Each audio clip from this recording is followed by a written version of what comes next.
Hey guys, welcome back to my channel. Thank you so much for joining me. So today, in my makeup chair, we will have me for the first time. I'm so excited about somebody else doing my makeup. I really like it when other professional artists work on my face. I feel like you learn from everybody, and everybody has a unique touch and a unique signature. It's so fitting that the high priestess of drag makeup in South Africa is going to beat my face. And it's none other than hashtag my FBF fake best friend or fake bestie, Barushka Skulls. Hi everyone, and thank you for having me, RYNO'S. Okay, that's enough now. What are we going to do? Well, we're going to It's going to be drag, Yeah, obviously. it's going to be drag. Okay, So let's do you're going to something... change me into a biological woman. Yes, yes. Okay. And then, obviously first we're going to start with the brow blocking. Okay, cool. So I need to clean my face because we need to get all the oils of my mug, and it's a greasy mug. Okay, so you're going to block out the brows, and the reason for that is because men or many facial shapes don't have a lot of space between their eyelash and between their eyebrows. So if you're going to put eyeshadow here, you can't even see it. So you have to cover up the eyebrows so you've got a lot of space, you can really see the makeup.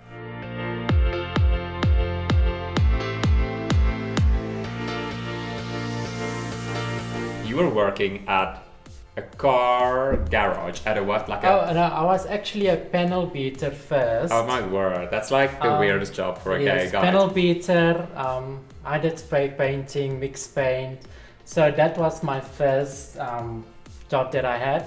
So would you say fairly that in a way, the working at the panel beating shop and learning about mixing paint, do you think that in some way it must have helped you with your makeup today? Yes, I think so, because you still mix colors, you understand color much better. And I think that's a lot of people think that they have these experiences in life and they think like, oh my gosh, this is completely wasted. Yeah, you're doing the exactly same thing that you would do on a car. You first start with primer and then you use the paint after that, then you polish it and all that. Okay. I always think it's important for people to try and find a way of looking at their life and thinking that not any experience is wasted, because I did many things and I think like, I could have gotten to where I am today much quicker and I wish I did things differently. But we all take different routes to get to our destinations as long as we keep following the right journey, moving towards the right place. And obviously I don't take credit for your journey, but one of the reasons why I'm happy we're in each other's lives is I do think, and I don't know, you can tell me if you agree or not agree or disagree, that I felt like I wanted to encourage you to do better always, and wanted to remind you that you don't have to be stuck in one place. Just because you come from a certain background, or maybe you don't, you're not financially well off, or you didn't have a lot of opportunities in life, it doesn't mean you have to stay stuck there. You really have to follow your dreams, and you did. Right now, Paul is using Elmer's glue, which is a drag classic in terms of covering your brows. When you're a makeup artist, I don't know if it happens, I'm sure it happens to you, that when you're a makeup artist, people think you're like a hairdresser, so they tell you that they're having an affair, or they tell you like this crazy shit, and I'm like, girl, I'm just here to paint your face. I didn't have a degree in psychology. I didn't want to know that. I just had I had an Indian lunch and everything. This is a lot for my stomach right now. But they still they spill their guts. Yes. And so I'll see somebody and I'll go like, "Yay, daai enetjie. The story kan ek glad nie onthou wat die storie is." So it's like I'm the best person to tell a secret to, because I'm so busy with makeup, or I've got such a tiny, tiny little brain that I don't remember the stories. Yes. I just know that there is a story.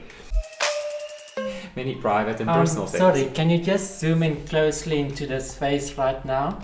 Like really close. Like is this so that we can scare little children away?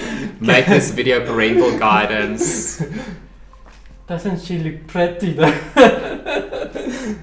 When I was a kid, I used to watch the Gummy Bears, and part of the storyline in the Gummy Bears, I think you're too young for the Gummy Bears, but part of the storyline of the Gummy Bears was that there were these magical bears, and there are other bears out there like them, but they only knew their little family unit. They didn't know anybody else like them. And they knew that somewhere in another place, there was somebody like them, and they wanted to find out about them. They wanted to know them. Yeah. And I don't this story really like struck a chord with me. This was like, and I think why that struck a chord with me is that being different, you feel very alone, and you want to find other people who are like you because you want to feel that you have a place in the world. Yeah.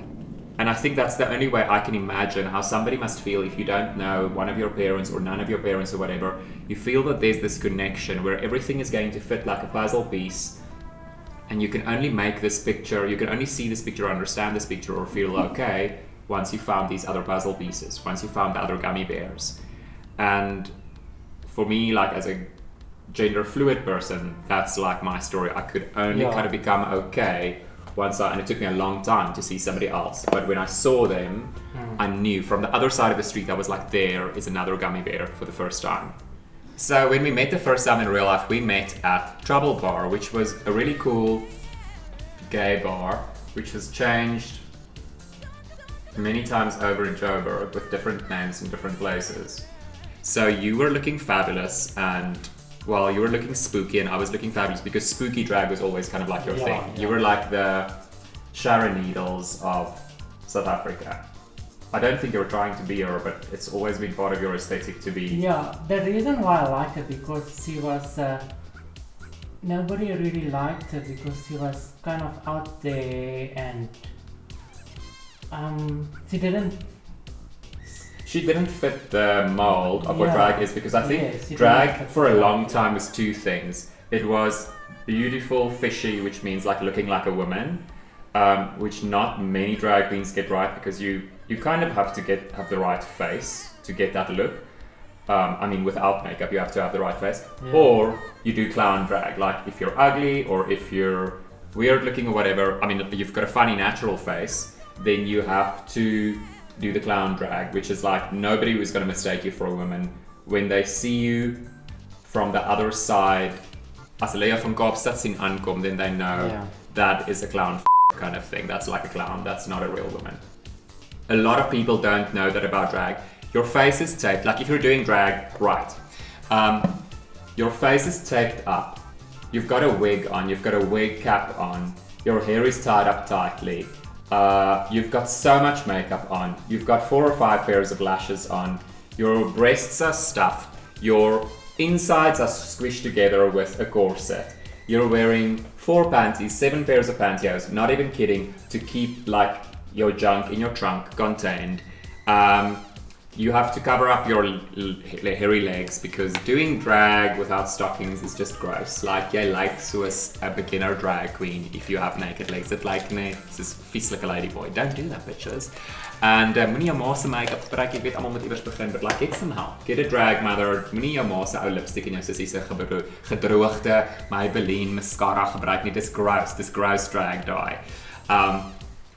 So if you do drag right and then you're in impossible heels, which are like a size 9 women's shoe, it's not comfortable. So when people think drag queens are bitchy, they're right, because it's so fucking uncomfortable. Like, how can you be happy when all of that is happening to your body at the same time? When people touch you, because people don't see drag queens as people, they see them as a clown, as their entertainment, as something there for them.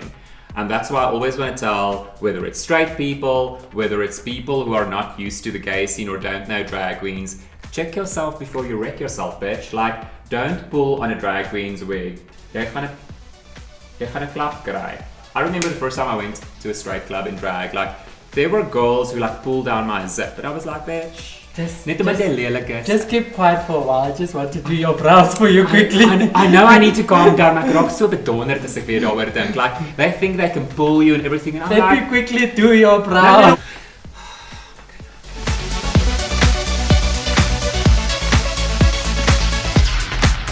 So, your drag inspirations are Sharon Needles. Anybody else? I have to other say than me? Amanda Lepore, Grace Jones, Peter Byrne, and Amanda Lear, Ivanka Trump. That's cool. So Dolly Parton. I agree with you. That's like, I kind of feel like those people are like legit drag inspirations. People are larger than life. I'm also not necessarily inspired by drag queens, although I have admiration or respect for some people, Yes. I'm more inspired by real women or people who are just larger than life. Girl, this is like amazing. You're slaying, bitch.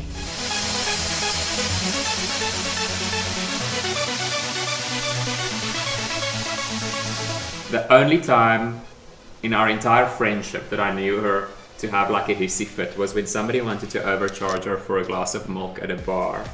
Like, that day still stands. Those people will never be forgotten. Those people will never be forgiven. And they're like they're well known in the drag community in South Africa because they had their own bar.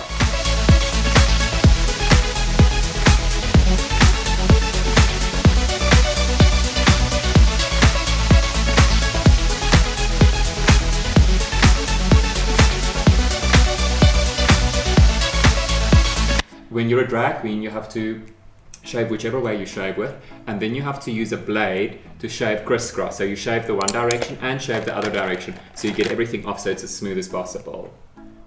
But no, you can't cover up a beard with makeup. Like, actually makeup makes facial hair look worse. So one thing with drag is like, I mean, you can match the color to your skin, but drag, we don't have any business with real life, okay? I mean, real life is boring enough. You see it all of the time. So you can be any color you like to be. You can be whatever color you have in your makeup box at that moment. Dat ook al die naaste is. Yeah. Oh, yes. Yeah. See, this is what Instagram says, like, women have to look like this every day. Like, why would you want to look like a drag queen? Why wouldn't you want to look like... Yeah. I understand that people love makeup, each to their own. I always say, if you have like, it's that thing from Party Monster, if you have a hunchback, throw some glitter on it and go and party, you know, have like your best life. So if you're a beautiful girl and you love looking like a drag queen, then live that. But so many girls have been doing it because people see the Kardashians looking like hookers. And now you see all these girls walking around and you're like, this meisie, daai baloney, moenie uithang uit shorts nie. Like, it's not one size fits all. Like, if you don't have the body for it, maybe don't wear hot pants just because Kylie Jenner is doing it. Yeah. It's like a bietjie lelik. There's more than I wanted to know about you. Yes, yes. But then I suppose, like, it's not my place to say that. Girl.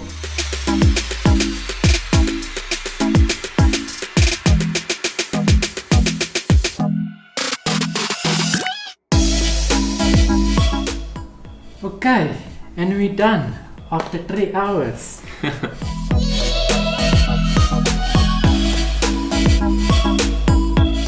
Paul, aka Barushka, thank you so much for doing it. I look amazing. Thank you for your effort. I'm snatched for the gods, honey. You're welcome.